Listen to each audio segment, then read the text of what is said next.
সোহরাওয়ার্দী উদ্যানে চলছে বাংলাদেশ জামায়াতে ইসলামীর জাতীয় সমাবেশ। সেখানে আছেন সহকর্মী ফেরদৌস রহমান। সরাসরি যুক্ত হচ্ছি তার সঙ্গে।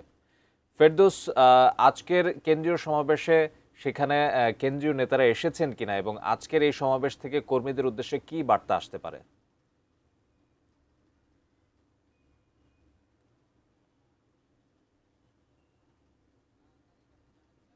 জুলাই সনদের যে রায় সেটি বাস্তবায়নে জুলাই গণভোটের যে হ্যাঁ রায় পড়েছে সেটির বাস্তবায়নের জন্য বিরোধী দল বিশেষ করে জামাত নেতৃত্বাধীন 11 দলীয় জোট তারা রাজপথে আন্দোলনে নেমেছে। তারই ধারাবাহিকতায় আজকে তারা একটি সমাবেশ ডেকেছে। এই সমাবেশে জুলাই শহীদদের পরিবার এবং জুলাই শহীদ সদস্য যারা ছিলেন এবং যারা জুলাই শহীদে অংশ নিয়েছেন তাদের জন্য এই সমাবেশ মঞ্চে আপনি ইতিমধ্যে দেখতে পাচ্ছেন যে জামাতের কেন্দ্রীয় নেতৃবৃন্দ, জামাতের সেক্রেটারি জেনারেল সহ কেন্দ্রীয় নেতৃবৃন্দ মঞ্চে এসেছেন।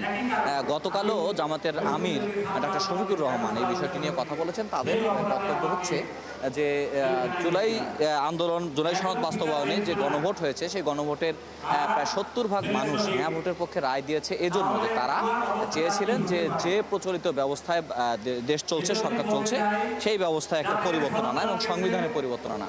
সেই পরিবর্তনের লক্ষ্যে যেহেতু গণভোট দেওয়া হয়েছে, কাজে গণভোটের আলোকে, জুলাই সনদের আলোকে সংবিধানের যে মৌলিক পরিবর্তনগুলো, যে সংস্কারগুলো করা দরকার সেগুলো করতে হবে। কিন্তু তাদের যে অভিযোগ সেটি হচ্ছে যে বিএনপি সরকার গঠনের পর থেকে শুরু থেকেই তারা গণভোটের রায়কে তারা অস্বীকার করে আসছে এবং গণভোটের রায় নিয়ে তারা টালবাহানা করছে।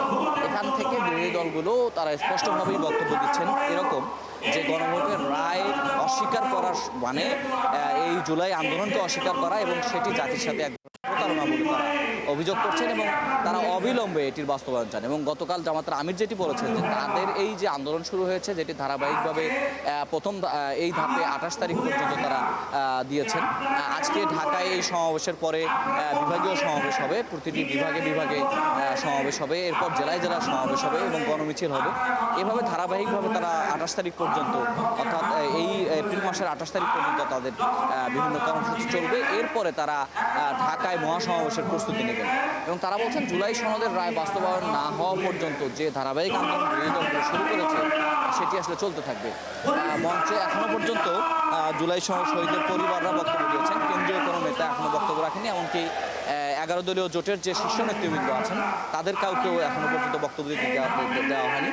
এখন যারা বক্তব্য দিচ্ছেন, প্রথমে শহীদ পরিবারের সদস্যদের বক্তব্য দিতে দেওয়া হয়েছে, এরপর বিভিন্ন বিশ্ববিদ্যালয়ের যারা নেতা রয়েছেন, ছাত্র সংসদের যারা নেতা রয়েছেন তারা বক্তব্য দিয়েছেন এবং জামাতের অঙ্গ সংযোগী সংগঠনের নেতারা বক্তব্য দিচ্ছেন। হয়তো দুপুর 12টা নাগাদ জামাতের কেন্দ্রীয় নেতৃবৃন্দ বক্তব্য শুরু করেন। সবশেষ প্রধান অতিথি ডক্টর শফিকুর রহমানের নেতৃত্বে শফিকুর রহমানের বক্তব্যের মধ্য দিয়ে আজকের এই সমাবেশ শেষ হবে এবং এখান থেকে তারা ঘোষণা দেবেন যে বিরোধী দলগুলো বা 11 দলীয় জোট এই জুলাই সনদ বাস্তবায়নের লক্ষ্যে আর কি কর্মসূচি তারা বাস্তবায়ন করতে যাচ্ছে।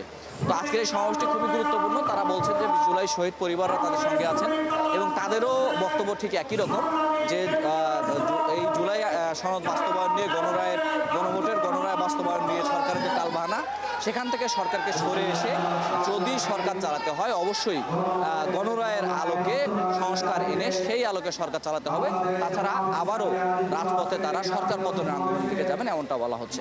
এই হলো আমার কাছে সর্বশেষ পরিস্থিতি। আমরা এখানে রয়েছি, জামাতের কেন্দ্রীয় নেতৃবৃন্দ বক্তব্য দেবেন, জামাতের আমির বক্তব্য দেবেন, তারা কি বলেন এবং কী ধরনের কর্মসূচি দেন সেটি আমরা আপনার মাধ্যমে নিশ্চয়ই তুলে ধরবো।